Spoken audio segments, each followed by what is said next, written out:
শ্ৰদ্ধা sir বাইদেউসকল, আমি যিহেতু আমাৰ শিক্ষাবৰ্ষৰ 12 মাহ এখন বিশেষ শৈক্ষিক দিনপঞ্জীৰ ওপৰত নিৰ্ভৰ কৰি চলিব লাগিব। গতিকে শিক্ষাবৰ্ষ আৰম্ভ হোৱাৰ আগতে এই দিনপঞ্জীখনৰ বিষয়ে বিতংকৈ জানি লোৱাটো আমাৰ অতিকে দৰকাৰ। গতিকে এই দিনপঞ্জীখনৰ বিষয়ে বিতংকৈ এই ভিডিঅ'টোৰ জৰিয়তে ক'বৰ কাৰণে চেষ্টা কৰিম। আশা কৰোঁ ভিডিঅ'টোৰ জৰিয়তে আপোনালোক উপকৃত হ'ব আৰু ভিডিঅ'টো প্ৰত্যেকজন শিক্ষক, ছাত্ৰ-ছাত্ৰী আৰু অভিভাৱকে যাতে পাব পাৰে তাৰ কাৰণে আপোনালোকে যিমান পাৰে সিমান ভিডিঅ'টো আগলৈকে ফৰৱাৰ্ড কৰিব। এখন 2024 আৰু 2025 শিক্ষাবৰ্ষৰ কাৰণে ক শ্ৰেণীৰ পৰা অষ্টম শ্ৰেণীৰ ছাত্ৰ-ছাত্ৰীসকলৰ উপযোগী হোৱাকৈ প্ৰস্তুত কৰি উলিওৱা এখন বিশেষ শৈক্ষিক দিনপঞ্জী অৰ্থাৎ একাডেমিক কেলেণ্ডাৰ। ইয়াত কোনটো ছাত্ৰ-ছাত্ৰীৰ কোনটো ক্লাছৰ কাৰণে তেওঁলোকে কেতিয়া বিদ্যালয়ত আহিব লাগিব, কেতিয়া যাব লাগিব, কোনজন শিক্ষক কেতিয়া আহিব লাগিব, কোনজন শিক্ষক কেতিয়া যাব লাগিব, বিদ্যালয়ত শিক্ষক-শিক্ষয়িত্ৰীসকল কিমান ঘণ্টা সময় থাকিব লাগিব, মধ্যাহ্ন ভোজনৰ বাবে কিমান সময় বিৰতি দিব লাগিব, সকলো কথা উল্লেখ আছে। বন্ধ কেতিয়া হ'ব, কোনটো দিন উদযাপন কৰিব লাগিব বা এখন আৰ্হি ৰুটিনো ইয়াতে বনাই দিয়া হৈছে। গতিকে অতি সুন্দৰকৈ এই শৈক্ষিক দিনপঞ্জীখন প্ৰস্তুত কৰি উলিওৱা হৈছে আৰু ৰাজ্যিক শিক্ষা গৱেষণা আৰু প্ৰশিক্ষণ পৰিষদ SCERTৰ তৰফৰ পৰা এই একাডেমিক কেলেণ্ডাৰ অৰ্থাৎ শৈক্ষিক দিনপঞ্জীখন প্ৰস্তুত কৰি উলিওৱা হৈছে। প্ৰতিখন বিদ্যালয়ৰ প্ৰধান শিক্ষকে শৈক্ষিক দিনপঞ্জীখন আৰম্ভণিৰ পৰা শেষলৈকে পুংখানুপুংখভাৱে পঢ়িব। প্ৰধান শিক্ষক বুলি কোৱাৰ লগতে ইয়াতে সহকাৰী শিক্ষকসকলেও প্ৰতি মাহত সহকাৰী শিক্ষকৰ সৈতে শৈক্ষিক দিনপঞ্জীৰ নিৰ্দেশনাসমূহ আলোচনা কৰিব। অৰ্থাৎ প্ৰতি মাহতে এইখনৰ বিষয়ে আলোচনা কৰিবৰ কাৰণে কোৱা হৈছে। এতিয়া চাওক, পাতনিত কিছু কথা কোৱা হৈছে। গতিকে যিহেতু আমি সকলোৱে ইয়াৰ ছফ্ট কপিটো পাম, আগতে বিদ্যালয়লৈকে হাৰ্ড কপি আহিছিলে, এইবাৰো হাৰ্ড কপি নিশ্চয় আহিব, কিন্তু হাৰ্ড কপি আহি পাওঁতে যিহেতু কিছু দেৰি হয় আৰু সেই দেৰি হোৱা দিনকেইটিত আমাৰ বিদ্যালয় কেনেকুৱা ধৰণে চলিব সেই কথাখিনি যিহেতু আমাৰ অকণমান খেলিমেলি সৃষ্টি হয়, গতিকে আগতীয়াকৈ ছফ্ট কপিৰ ব্যৱস্থা কৰি দিয়া হয় আৰু ৰাষ্ট্ৰীয় শিক্ষানীতি 2020ৰ ওপৰত ভিত্তি কৰি এইখন যিহেতু প্ৰস্তুত কৰা হৈছে, গতিকে আমি এপ্ৰিলৰ পৰা এইখন ব্যৱস্থা গ্ৰহণ কৰিব লাগিব। ইয়াতে চাওক, এই সূচীপত্ৰখন দিয়া হৈছে, এইখিনি আপোনালোকে চাই ল'ব। ইয়াতে বিশেষকৈ আমি এই দিনপঞ্জীত উল্লেখ কৰিবলগীয়া যিখিনি বিশেষভাৱে মন কৰিবলগীয়া যিখিনি দিনখিনিৰ কথা ক'বৰ কাৰণে মন কৰিবলগীয়া যিখিনি দিশখিনিৰ কথা চাবৰ কাৰণে চেষ্টা কৰিম। প্ৰথম চাব লাগিব দিশখিনি হৈছে বিদ্যালয় সময়সূচী। আমাৰ যিহেতু এতিয়া এপ্ৰিল মাহৰ 1 তাৰিখৰ পৰা সকলো ব্যৱস্থা অনলাইন হ'ব। আমি যিহেতু অনলাইন মাধ্যমৰ জৰিয়তে আমাৰ উপস্থিতি, অনলাইনৰ জৰিয়তে আমাৰ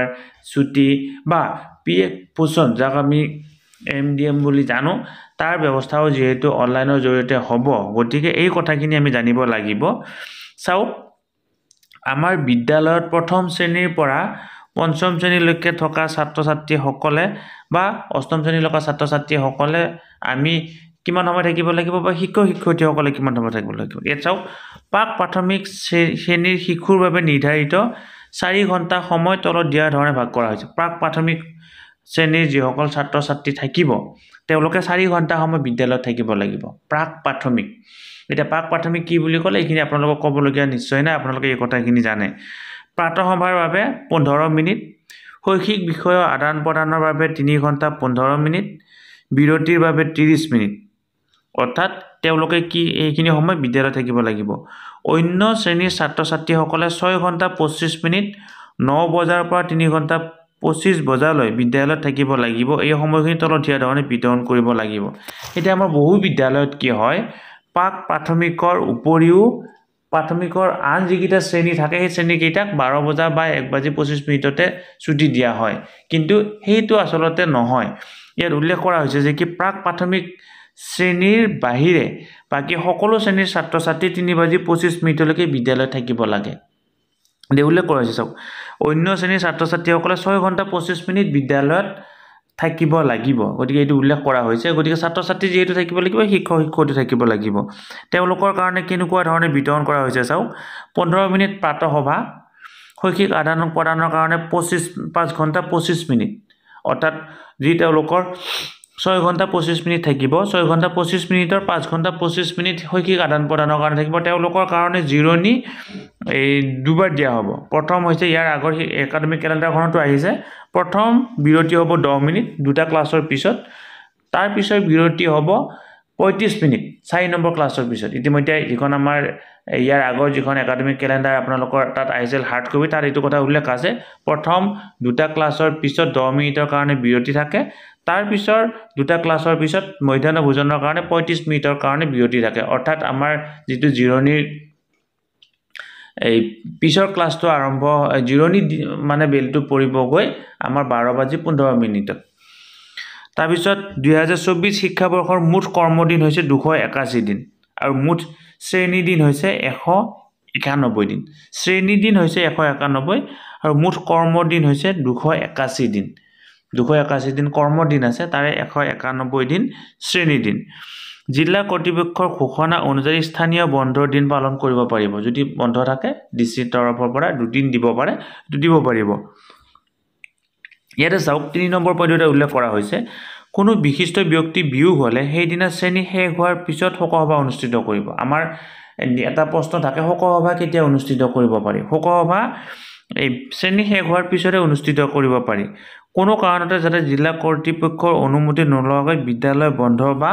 অৰ্ধছুটি ঘোষণা কৰা নহয় অৰ্ধছুটি বিদ্যালয় কৰ্তৃপক্ষ ঘোষণা কৰিব নোৱাৰে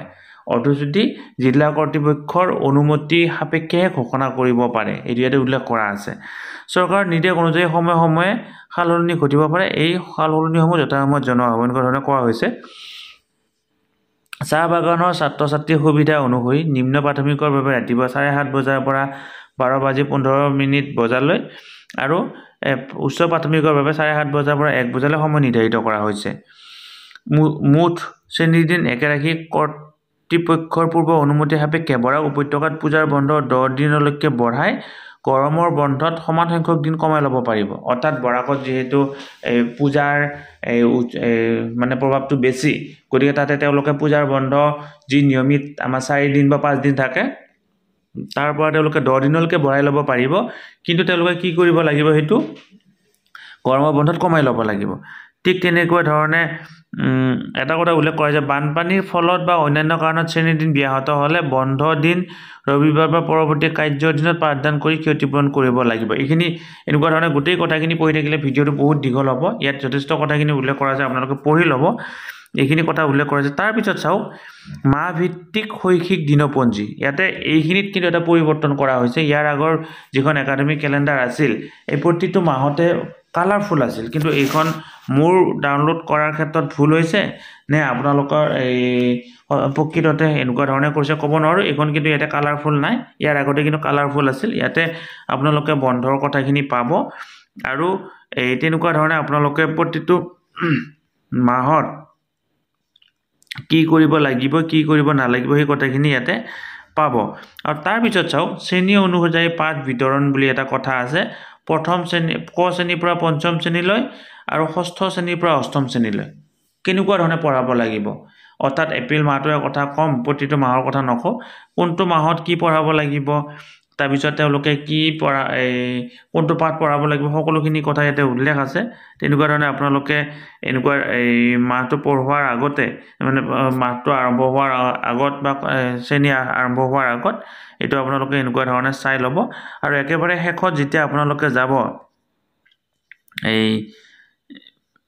জুলাই মাহত আমাৰ কি আছে গ্ৰীষ্ম বন্ধৰ কথা উল্লেখ আছে এই জুলাই মাহৰ কিনে উল্লেখ আছে তাৰ পিছত পৰীক্ষাৰ কথাখিনি মূল্যায়নৰ কথাখিনি ইয়াতে উল্লেখ আছে সেইখিনি আপোনালোকে পৰৱৰ্তী পৰ্যায়ৰ ভিডিঅ'ত আমি আকৌ বিতংকৈ ক'বৰ কাৰণে চেষ্টা কৰিম জুলাই মাহ গ'ল ছেপ্টেম্বৰ গ'ল তাৰ পিছত প্ৰতিটো দিনৰে বা প্ৰতিটো উদযাপন কৰিবলগা দিনৰ বৈশিষ্ট্যবিলাক ইয়াতে উল্লেখ আছে তাৰ পিছত একেবাৰে যাওক গৈ একেবাৰে যেতিয়া আমি মাৰ্চৰ মাহ পাম নৱেম্বৰ ডিসেম্বৰ গৈ আমি যেতিয়া একেবাৰে মাৰ্চৰ মাহ পাবৰ কাৰণে সক্ষম হ'ম তেতিয়া আপোনালোকক এটা বিশেষ বস্তু দেখুৱাই দিবৰ কাৰণে চেষ্টা কৰিম আপোনালোকে জানুৱাৰী গ'ল এই ফেব্ৰুৱাৰী গ'ল এই মাৰ্চৰ মাহ পালে আহি মাৰ্চৰ মাহ শেষ হ'ল মাৰ্চৰ মাহৰ পিছত চাওক আপোনালোকে ইয়াতে এটা বিশেষ এই কথা মন কৰিবৰ কাৰণে পাব ইয়াতে চাওক মান নিৰূপণৰ এই বাগানে বিশেষ কৰিবলগীয়া বিশেষ কাম বা মান নিৰূপণৰ গ্ৰেডৰ ব্যৱহাৰ অৰ্থাৎ মান নিৰূপণৰ ক্ষেত্ৰত আমাৰ যি গ্ৰেড কেনেকুৱা ধৰণৰ হ'ব এই কি কেনেকুৱা ধৰণৰ ব্যৱহাৰ কৰিব লাগিব যেহেতু আমাৰ মাৰ্চৰ মাহত গৈ মান নিৰূপণ হয় আৰু সেই সময়ত গ্ৰেড দিব লাগে তাৰ কথাখিনি ইয়াতে বুনিয়াদী স্তৰত কেনেকুৱা ধৰণৰ হ'ব আৰু কোনটো গ্ৰেড পালে কিমান নম্বৰ পালে মানে কোনটো গ্ৰেড হয় এই কথাখিনি ইয়াতে উল্লেখ কৰি দিয়া আছে পৰৱৰ্তী পৰ্যায়ত আমি গ্ৰেড কেনেকুৱা ধৰণে উলিয়াব লাগিব সেই কথাখিনি ইয়াতে দিয়া আছে ইয়াৰ উপৰি যেহেতু আমাৰ অগ্ৰগতি খতিয়ান আহিব সেই কথাখিনি তাতো উল্লেখ থাকিব তাৰ উপৰি আপোনালোকে চাওক এই ওজন স্কুল বেগৰ ওজন কিমান হ'ব লাগে সেই কথাখিনি ইয়াতে উল্লেখ আছে এই মানে কোনজন ছাত্ৰ ছাত্ৰীৰ কাৰণে কোনটো ক্লাছৰ কাৰণে কিমান ওজন হ'ব লাগিব সেইখিনি আপোনালোকে এবাৰ চাই ল'ব গতিকে এই বিদ্যাঞ্জলিৰ কথা ইয়াতে উল্লেখ আছে বিদ্যাঞ্জলি বিদ্যা প্ৰৱেশ আমি এই কথাখিনি ইয়াতে ইতিমধ্যে আমি ইয়াৰ আগৰ ভিডিঅ'ত আলোচনা কৰিছোঁ আৰু এফএলএনৰ ক্ষেত্ৰত যেতিয়া ট্ৰেইনিং আপোনালোকৰ হৈছিল নিজে এই কথাখিনি আপোনালোকে এফএলএনৰ ট্ৰেইনিঙৰ সময়ত আপোনালোকে এইখিনি পাইছে তাৰপিছত এইবাৰ যিহেতু পাঠ্যপুথিৰ কিছু সালনি ঘটোৱা হৈছে সেই কথাখিনি আপোনালোকে পাইছে ক্লাছ 6ৰ পাঠ্যপুথিৰ ক্ষেত্ৰত এইবাৰ যথেষ্ট পাঠ্যপুথি এই বিজ্ঞান আৰু ইংৰাজী এই অংকৰ যিখন পাঠ্যপুথি সেইখন যথেষ্ট ডাঙৰ হৈছে সেই কথাখিনি আপোনালোকে ইতিমধ্যে আমি জনাইছোঁ বা আপোনালোকে নিজেও গম পাইছে পৰৱৰ্তী পৰ্যায়ত সেই কথাখিনি আপোনালোক যদি বিচাৰে পুনৰ ক'বৰ কাৰণে চেষ্টা কৰিম প্ৰায় 72টা পেজৰ এই এখন একাডেমিক কেলেণ্ডাৰ ইয়াত আটাইখিনি কথা উল্লেখ থকাৰ উপৰিও কিতাপবিলাকৰ যিখিনি আৰ্হি বা এই ইয়াতে এইটো কথা বিশেষ গুৰুত্বপূৰ্ণ কথা ইয়াতে চাওক এই ডিছ টিভিৰ যিবিলাক চেনেলত আমাৰ এই চাই ছাত্ৰ ছাত্ৰীসকলে অনলাইনভাৱে বা চাই শিকিব পাৰে এই চেনেলবিলাকত যে এই তেওঁলোকে শিকিব পাৰে এই কথাখিনি ইয়াতে উল্লেখ আছে যেনেকৈ PME বিদ্যা সেই ব্যৱস্থাখিনি কোনটো চেনেলত পাব সেই কথাখিনি ইয়াতে উল্লেখ আছে আপোনালোকে গতিকে ভালদৰে যদি এইখন পঢ়ি লোৱা যায় আমি গোটেই কথাখিনি সুন্দৰভাৱে জানিবৰ কাৰণে সক্ষম হওঁতে অমৃত বৃক্ষ আন্দোলনৰ কথাৰ পৰা আদি কৰি ৰাষ্ট্ৰীয় শিক্ষানীতিৰ কথা আদি কৰি বিজ্ঞান শিশু সুৰক্ষা দিৱসৰ পৰা আদি কৰি আছে আৰু একেবাৰে শেষত যদি আমি যাওঁ আপোনালোকক এটা বিশেষ কথা দেখুৱাবৰ কাৰণে চেষ্টা কৰিম অকণমান এইখন আমি বিশেষভাৱে চাবলগীয়া এখন বিশেষ কথা এখন যে দৈনিক সময়ৰ তালিকা আৰ্হি অৰ্থাৎ এইখন আমি যদি একজেক্ট ব্যৱহাৰ কৰিব নোৱাৰিব পাৰোঁ আমাৰ বিদ্যালয়ৰ শিক্ষকৰ কথা আছে বা আমাৰ বিদ্যালয়ত পৰিৱেশ পৰিস্থিতিৰ কথা আছে তথাপিও ইয়াৰ পৰা আমি কিছু আৰ্হি ল'ব পাৰিম যে ক'ত আমাৰ যে দুটা বিৰতি কথা আছে 10 মিনিট আৰু 35 মিনিট সেই কথাটো আমি চাব পাৰিম ইয়াতে চাওক প্ৰথম 2 পিৰিয়ডৰ পিছত অৰ্থাৎ এইটো ইয়াতে আপোনালোকে চাওক অকণ ডাঙৰকৈ দেখুৱাবৰ কাৰণে চেষ্টা কৰিছোঁ 9:15 পৰা প্ৰথম পিৰিয়ড আৰু 10 বজাৰ পৰা দ্বিতীয় পিৰিয়ড অৰ্থাৎ প্ৰথম পিৰিয়ডটো আমাৰ 15 মিনিট হয় 45 মিনিট হয় তাৰ পিছৰ পিৰিয়ডবিলাক আমাৰ 40 মিনিট হয় প্ৰথম পিৰিয়ডটো এইকাৰণে 15 মিনিট হয় কাৰণ তাত আমাৰ কি থাকে ৰোল কলৰ কথাখিনি থাকে আৰু 2 পিৰিয়ডৰ পিছত ইয়াতে চাওক 10 মিনিটৰ প্ৰথম বিৰতি তাৰপিছত চাওক 4 নম্বৰ পিৰিয়ডৰ পিছত ইয়াৰ 35 মিনিটৰ মধ্যাহ্ন ভোজন বিৰতি এনেকুৱা ধৰণে আপোনালোকে এই কথাখিনি চাই ল'ব চাই ল'লে আপোনালোকে হয়তো এইখন বনোৱাত আপোনাৰ বিদ্যালয়ত যিখন বনাব সেইখন বনোৱাত কিছু পৰিমাণে হ'লেও আপোনালোকৰ কি হ'ব সহায় হ'ব আৰু আমাৰ যিটো জাতীয় সংগীত পৰিৱেশন কৰাৰ ক্ষেত্ৰত আমাৰ যথেষ্ট কেতিয়াবা ভুল হয় একেবাৰে লাষ্টৰ চাই লওঁ তোমাৰ মুখনি এবাৰ বা চাই লওঁ এবাৰ মুখনি এবাৰ এই ক্ষেত্ৰত যেটো আমাৰ ভুল হয় ইয়াতে চাওক চাই লওঁ তোমাৰ মুখনি এবাৰ সুন্দৰকৈ দিয়া হৈছে এইটো আমি ছাত্ৰ ছাত্ৰীক ইয়াৰ পৰা আমি বৰ সুন্দৰকৈ দিব পাৰিম গতিকে এই ৰাষ্ট্ৰীয় আমাৰ এইটো আমাৰ যিটো আমাৰ ইয়াতে যিটো অসম জাতীয় সংগীতটো আছিল আৰু লগতে আমাৰ ৰাষ্ট্ৰীয় সংগীতটো ইয়াতে দিয়া হৈছে গতিকে এনেকুৱা ধৰণে 72 পেজৰ যিখন একাডেমিক কেলেণ্ডাৰখনৰ বিষয়ে আপোনালোকক কিছু ক'লো ইমান 72 পেজৰ যিখন একাডেমিক কেলেণ্ডাৰ ইমান কম সময়ৰ ভিতৰত কৈ শেষ কৰাটো যিহেতু সম্ভৱ নহয় পৰৱৰ্তী পৰ্যায়ত নিশ্চয় ইয়াক লৈ আমি আৰু আলোচনা কৰিম আশা কৰোঁ একাডেমিক কেলেণ্ডাৰখন আপোনালোকে SCERT ৱেবছাইটৰ পৰা গৈ ডাউনলোড কৰি ল'ব আৰু আপোনালোকে ছাত্ৰ ছাত্ৰীসকলৰ মাজত শ্বেয়াৰ কৰাৰ লগতে অভিভাৱকসকলৰ মাজতো শ্বেয়াৰ কৰিব আৰু লগতে এই ভিডিঅ'টো আপোনালোকৰ লগৰ শিক্ষক বন্ধুসকলৰ মাজত শ্বেয়াৰ কৰাৰ উপৰিও আমাৰ যিহেতু এটি ফেচবুক পেজ আছে ফেচবুক পেজটোৰ নাম হৈছে নলিনীকান্ত ডেকা পেজটো ফ'ল' কৰিব আৰু লগতে আমাৰ টিচাৰ ৰিলেটেড হোৱাটছআপ চেনেল তাৰ লিংক ভিডিঅ' ডেছক্ৰিপশ্যনত দিয়া আছে আপোনালোকে ফ'ল' কৰি ল'ব কাৰণ হোৱাটছআপ গ্ৰুপ আৰু চেনেলৰ মাজত পাৰ্থক্য হৈছে আপুনি যদি হোৱাটছআপ গ্ৰুপত জইন হ'লে আপোনালোকৰ ফোন নম্বৰ বেলেগে পোৱাৰ সম্ভাৱনা থাকে কিন্তু হোৱাটছআপ চেনেলত জইন হ'লে আপোনালোকৰ ফোন নম্বৰ বেলেগে পোৱাৰ সম্ভাৱনা নাথাকে শ্ৰোতা বাইদেউসকল ভিডিঅ'টো ইমানতে সামৰিছোঁ ইমান মনোযোগেৰে শেষলৈ ভিডিঅ'টো চোৱাৰ বাবে আপোনালোকক পুনৰবাৰ ধন্যবাদ জ্ঞাপন কৰিছোঁ শ্ৰোতা বাইদেউসকল নলিনীকান্ত ডেকা নামৰ ইউটিউব চেনেলটো হৈছে এটি শিক্ষামূলক ইউটিউব চেনেল। এই চেনেলটোৰ জৰিয়তে আমি শিক্ষক, ছাত্ৰ ছাত্ৰী, অভিভাৱক আৰু বিদ্যালয়ৰ কাৰণে উপযোগী কিছু ভিডিঅ' প্ৰস্তুত কৰিবৰ কাৰণে চেষ্টা কৰোঁ। আপুনি যদি আজি পোনপ্ৰথমবাৰৰ কাৰণে এই চেনেলটো চাইছে, অনুগ্ৰহ কৰি চেনেলটো ছাবস্ক্ৰাইব কৰিব আৰু অল নটিফিকেশ্যন প্ৰেছ কৰি থ'ব।